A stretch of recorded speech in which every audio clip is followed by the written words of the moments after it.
At my own birthday dinner, my mom leaned over and whispered something to my dad.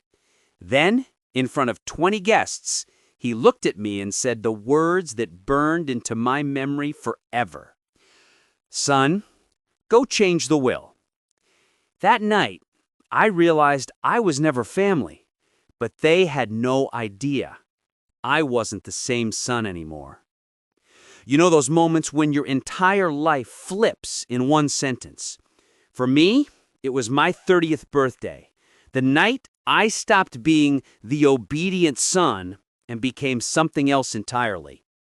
I grew up thinking loyalty mattered more than blood. My parents taught me that. But that night, I learned.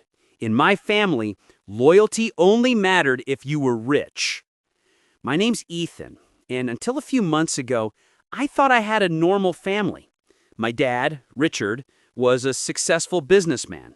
My mom, Diane, loved hosting dinners, especially ones where she could brag about our perfect family. I was the quiet one, the one who actually worked for everything. My older brother, Tyler, was the golden child. He failed college twice, crashed 2 cars, and still, somehow, could do no wrong. When my 30th birthday rolled around, my mom insisted on hosting a family dinner. She said it was a tradition. What I didn't know was that this dinner would change everything. The table was packed. Aunts, uncles, even my dad's business partners. My mom had her classic fake smile plastered on. The champagne flowed. Then she leaned over to my dad and whispered something. He chuckled. And then, in front of everyone, he said, "Son, while everyone's here, go change the will tomorrow morning."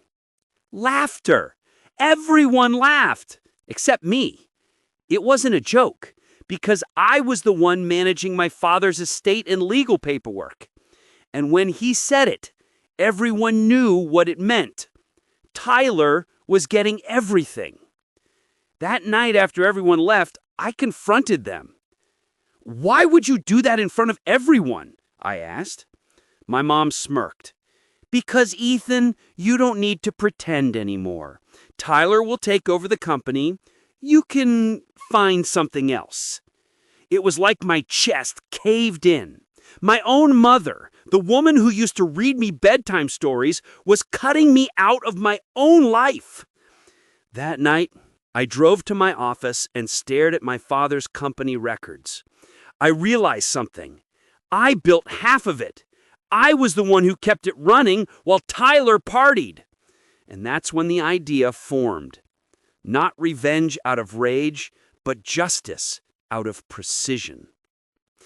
Over the next few weeks, I quietly began transferring everything I'd done under my own consulting name. Projects, patents, even key clients. Since I'd legally developed them, it was all mine. I never told my family. Then I created a new corporation, Erebos Industries, a mirror image of my father's, except more efficient, leaner, and smarter. By the time my dad's accountant realized clients were leaving, it was too late. Their investors were calling me, not him. Then I dropped the final blow. I sold one of our joint patents to a rival company for $7 million, legally, because on paper, it was mine. A month later, my dad called me. "Ethan, what did you do?" I said nothing. I just sent him the email thread showing my mother's message to the accountant. "Make sure Ethan's share goes to Tyler. He doesn't need the money." There was silence on the line, then a whisper. "Your mother didn't mean that." Yes, she did. And now she can watch the empire she stole from me burn. At the next family dinner, exactly a month after my birthday, I arrived late. They were all there, looking uneasy.